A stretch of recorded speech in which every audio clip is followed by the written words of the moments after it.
Hey guys, how's it going? Nice to meet you. My name is Andre Ken.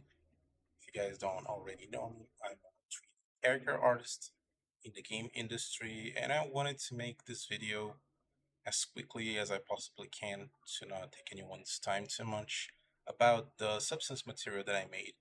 Um, I work mostly with hand painted characters and unlit textures. So this was my go-to for this. You're gonna notice this interface right now, it's PBR, which means I did put in some effort into making it work with PBR pipelines, but for all intents and purposes, this is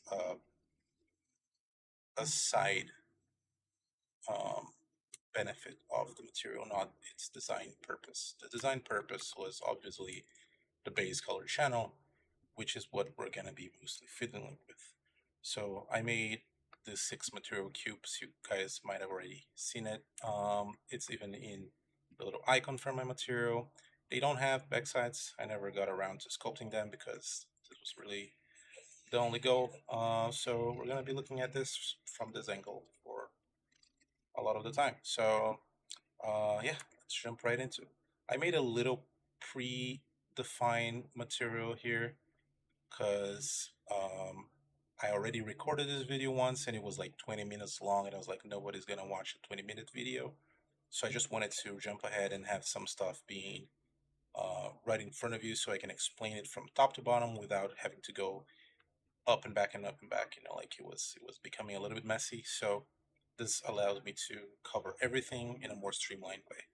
So the first thing you're gonna see is the base texture mask. Base texture mask is a way to make the base color or the base texture, in case you're using a poly paint, authoritarian over everything else. So if you have a texture that is very contrasty and it's starting to push very high levels of black and white, you can use the base texture mask to overlay the poly paint map on top of everything, or the base color if you're working with a single base color, like so. So this, what it does is it offers you a way to control the contrast of the material you're making. So this is why this is here.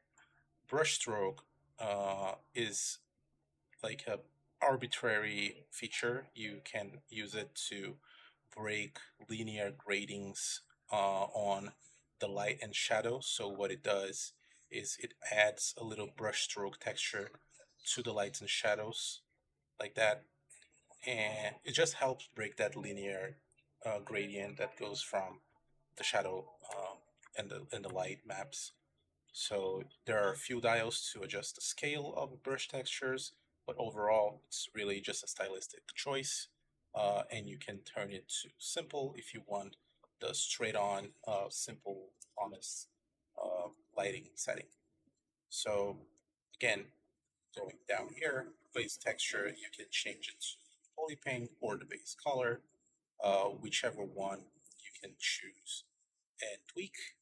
For the poly paint, you're going to have some dials to make sure you have the proper amount of saturation, lightness, and you're having your poly paint in all its intended glory, not being uh, hindered by any buggy nodes that I might have added in the material. So you can use these to tweak the poly paint to however you want, and generally helps, since I know a lot of 3D artists love having poly painted high polys. So it's yet another value that I didn't see many smart materials or generators making use of poly paint capacities. So going down, shadow, all of the dials are going to be hidden in those little arrow menus, because those things are things I would assume you're going to set up once, and then everything about the shadow is going to be mostly adjusting colors or, like opacity and whatnot. So if you open it up, you can set up the direction of your shadows and decide how you want it to be positioned. There's a glossiness and level to adjust like the contrast of the shadows.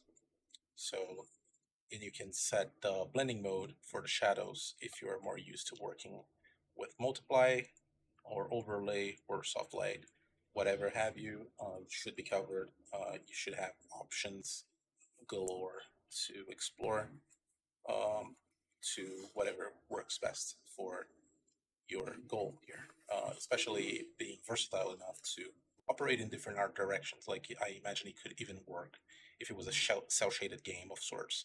You just need to push it and like adjust stuff to look however you want.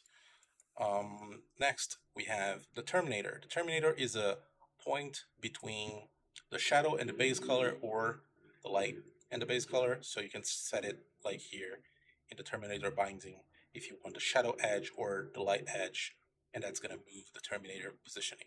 So what the Terminator does, to put it way up so you guys can see, is essentially going to pick up a tiny slit of the light or shadow in the grayscale of the shadow and light map, and you can pick where that gray lives and make it so it helps separate two different tones of gray. So that is very useful. You can imagine if you want to say, like, you want to have cheese with a blue counterlight, but you don't want green because it makes it look rotten or whatever, you can broaden the Terminator, position it, soften it out, and then lower the opacity and make it a nice orangey color. And if you had like a blue shadow of sorts, it's not gonna punch green into your cheese from the linear interpolation from yellow to blue. You can kind of avoid that in a way. So that's why the Terminator is there. It has this like very versatile application to kind of break a little bit of that linear interpolation from one color to another. Also, if you want to make it in the shadow, between either the light and the base color or the shadow and base color, it's your call. It's supposed to be um, supposed to be versatile like that. So next we have, oh, and you can also set the blending mode for whatever is more convenient. So there's that. Then we have light. The light has this first boolean that says light follows shadow angle, or it doesn't. So if you turn it to false, you can set the light direction wherever you want, but shadow is authoritarian in this material, so it's never gonna shine through the shadow. It's always gonna be bound to any of the faces that are not already in shadow, and you can also control the light glossiness and the light level. For the sake of the example here, I'm gonna keep it following the shadow.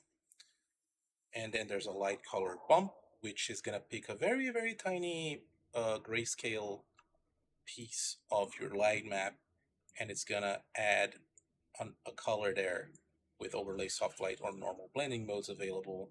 So you can pick like a tiny pop of light right on the corner or something like that. So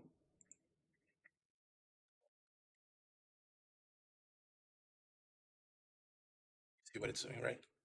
I hope you do. So yeah, there's so that one is not specifically the shadow. Like this is the light, and this is the light bump. So that's what it does. It's independent from the light. If you turn light to 0, it's still gonna be there. It's just a little tiny hint of something more. And then we have ambient occlusion. AO range and contact range is because I have two openings for ambient occlusion maps, one for self-inflicted ambient occlusion and one for projected ambient occlusion in case you have like a shoulder pad on a character. It's going to project its own shadows into its own surface, but it's also going to project ambient occlusion shadow in the chest. So if you don't want that chest to be there because the character is going to be raising their arm, you can tune down the contact occlusion and still have the local occlusion. So I expect you to have two different ambient occlusion maps to operate at 100% with this material. So the fall off threshold is a histogram scan applied to the ambient occlusion if you wanted to tighten or loosen the ambient occlusion effect on the objects. So, and the contrast is also gonna clamp the high and lows in the ambient occlusion. Blur is just in case you have some granularity on your baked ambient occlusion maps. It's gonna help you get rid of that. And also there's a linked AO for the contact shadow or separate. If you have the two maps, you can even select different colors for each map in its curvature. You can, not a lot of secrets here. You can set the valleys and the peaks on the curvature map and have individual colors for each of them. So if you want the valley, to, the peaks to be like light blue or something, and the valleys to be like dark brown, you're covered. It covers both ends of the ambient occlusion, and you also have a level boost in case your baked maps are subtle. You can pump them up a little bit, and that allows you to fine tune a little bit more where you want those ranges of the curvature to hit.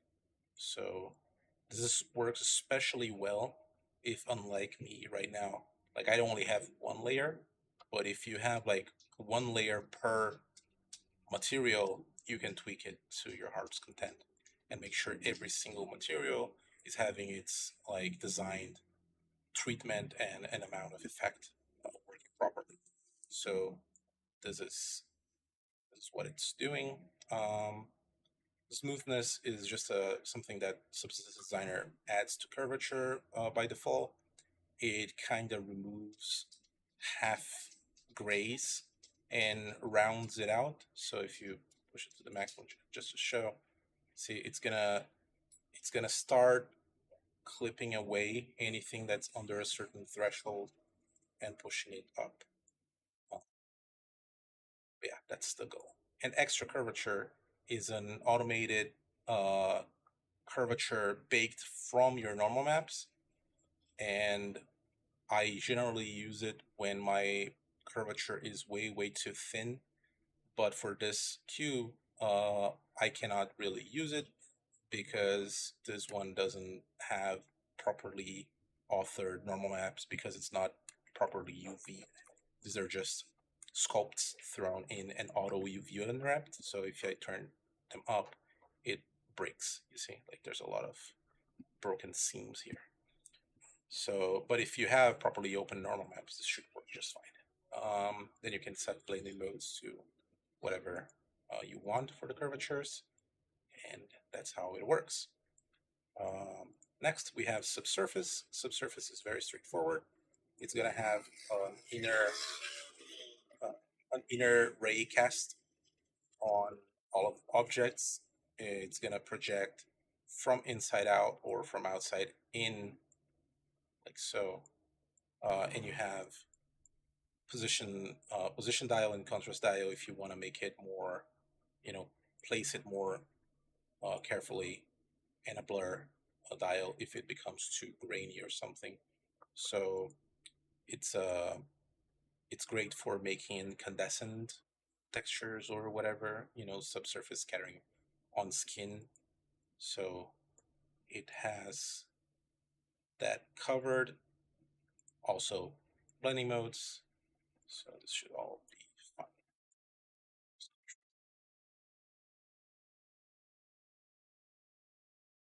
And the last thing is the final adjustment. Final adjustment is really that supposed to be a final adjustment. So I would expect most times things to be like in the 5 or 0 dials, because the idea is that you should set everything up, and then this is just for final little tweaks if you think something got out of hand. So you have your hue, luminosity, saturation, contrast, brightness, and color temperature to make it either bluer or more yellowish. And then there's a color cover, which is like similar to this base texture mask, but for some other random color. If you say like, oh, I need this all to feel a little bit more purple, I don't know, like you can tweak just slightly, and it should help with a general sense, just so that you don't need to add a fill layer on top of everything. But then again, like if you have split materials, this will be useful for adding a touch of color on gray materials or something like that.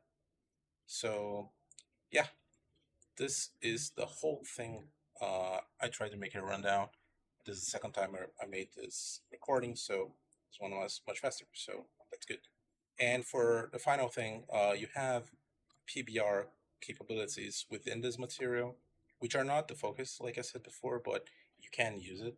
So there are a few different material types here, all with clamped um, highs and lows, like metallic and roughness, to help you not burst out of metallic and roughness realistic values and numbers. So if you want a full range, you go on free, and then you go on 1 or 0 for roughness and 1 or 0 for metalness, and you can do whatever you want. The dials underneath are managing ambient occlusion impact on metallic and roughness. So how much the ambient occlusion is going to make the roughness rougher or less reflective. And then there's AO thresholds and contrasts to dial down the impact and blur to remove any graininess.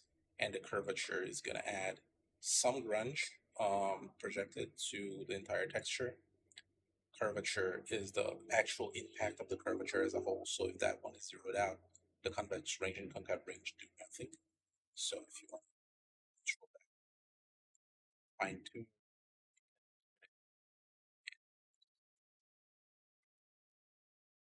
This is the whole material, everything it does.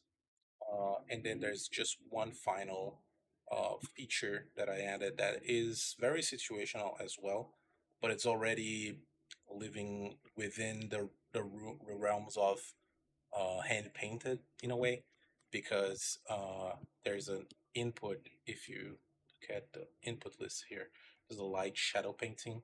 What it's expecting you to do is to create a new layer that's empty, and then create a black mask and anchor it and give it a name to be referenced. So I already did that to light and shadow. And what it does is if you paint something in this layer, it has the capacity to maneuver the shadows and lights from the baked material right here. So if you have, like, say, a Terminator that's cutting right next to the light, uh, this is also gonna impact that. So you can paint light in places where on a PBR specific pipeline wouldn't really be there, because the light is not really hitting that place.